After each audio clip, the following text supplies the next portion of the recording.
the 107th day of class and the third revolution we've learned about, the Haitian Revolution. And I started class with a really difficult question.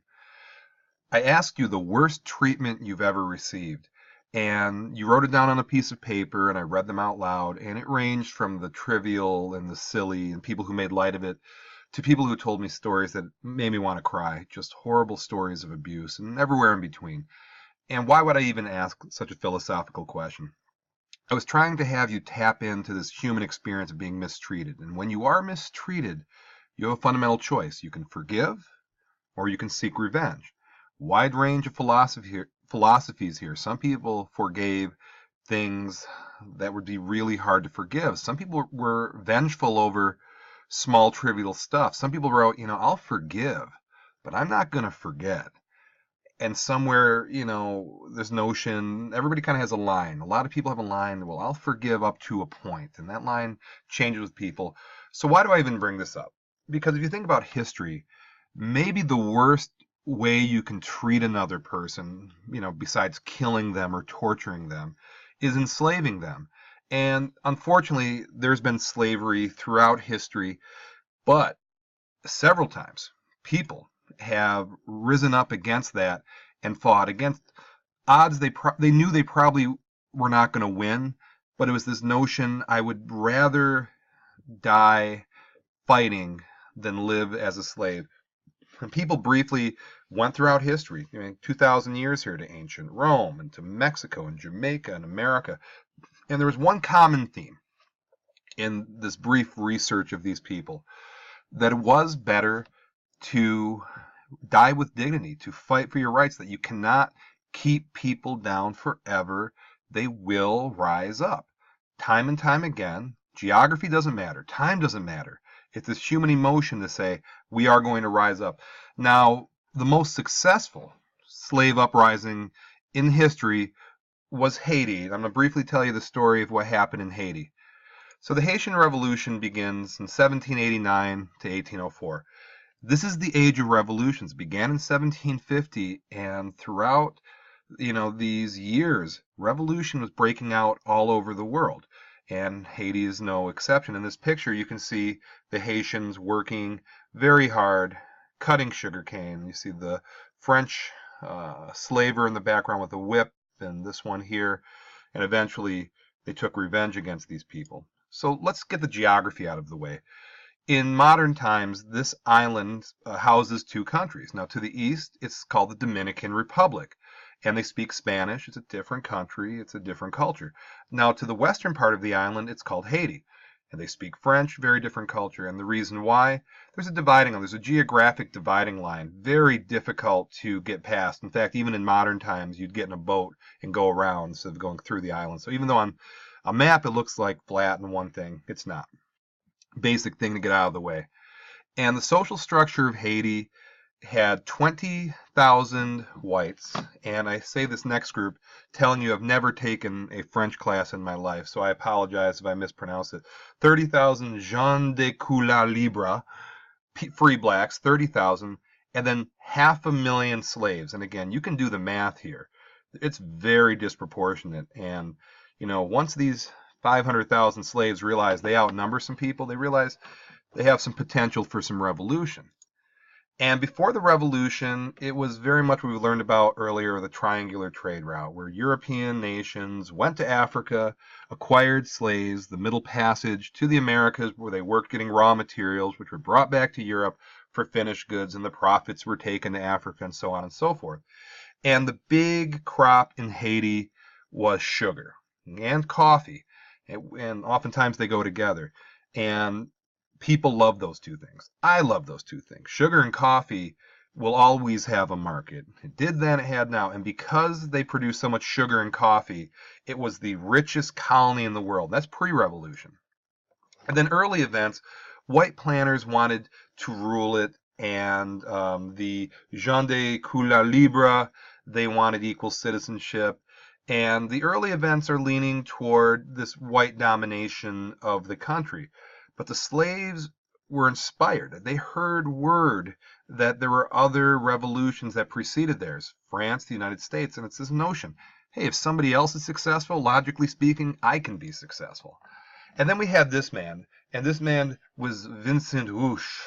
And again, I've never taken a French class. And this man goes to France to try to get rights for free blacks.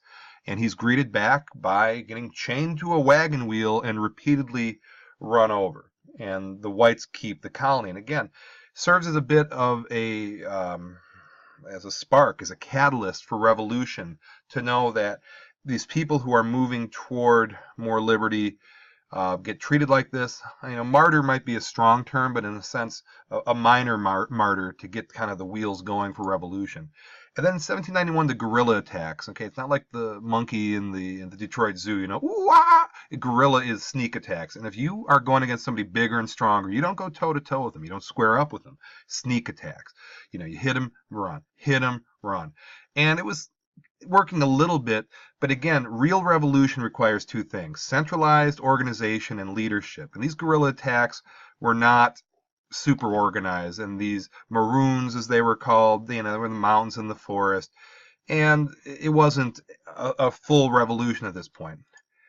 Now in 1791, the Duty Bookman, he was accused of teaching slaves to read, led thousands of Maroons to attack plantations, killing 15,000, okay? And he is killed, and the revolution seems to be kind of fizzling out until this man, Toussaint, took over. Francois Dominique Toussaint Louverture. I'm hacking that up terribly.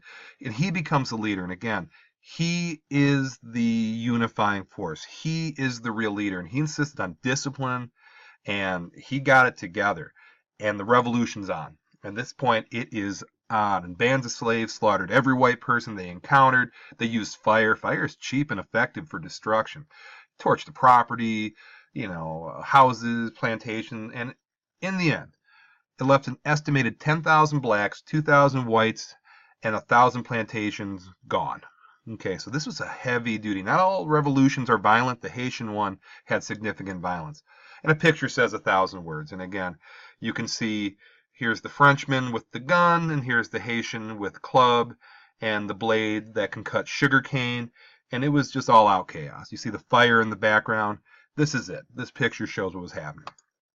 Okay, and at this point, Toussaint takes over most of the colony. He's in charge. Whites get imprisoned. The gens de couleur attempt to take power. And here's where you can argue it worked. The French National Convention said, hey, we're done with slavery, to try to keep the island in check. So if revolution is trying to get a change across, you can argue that was successful. 6 years later, the War of the Caste. And at this point, the gens de couleur want slavery back. And Toussaint is saying, heck, we just went through a lot to not make this happen. And then they turn against each other. America gets involved and helps Toussaint in the hopes of getting France out of the area. And it becomes, you know, very hectic again, very early into the country.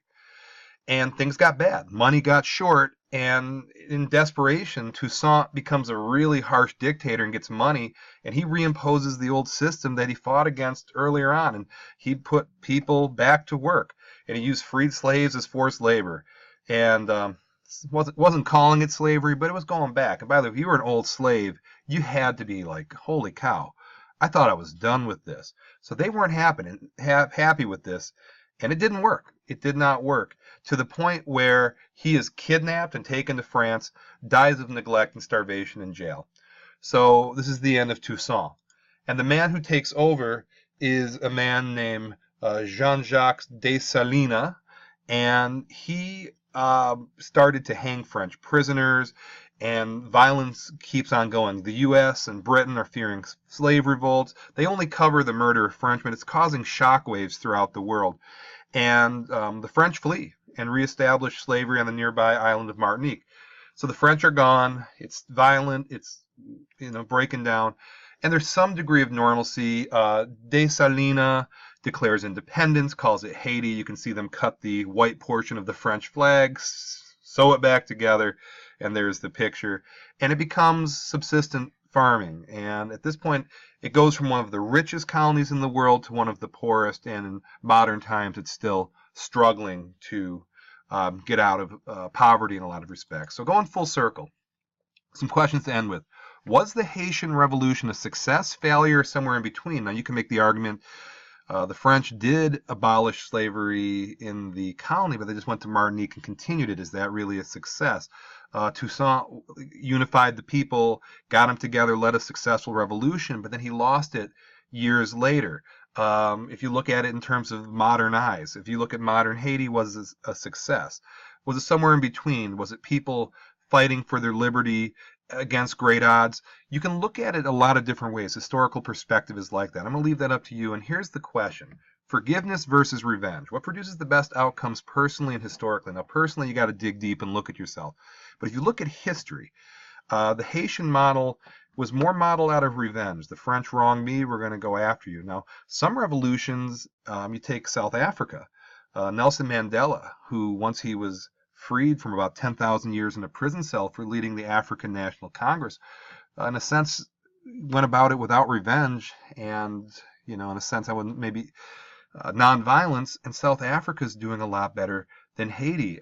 India, when they got the British out in 1947, they could have gone to violence. Go kill every British person we see, but Gandhi led with nonviolence.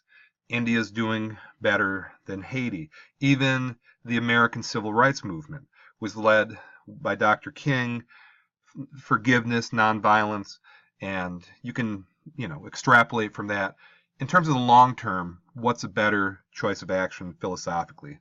So that's Haiti, and I left you with some pretty heavy-duty questions, but it's a story that needs to be told, and a story I think is interesting. So thank you for watching.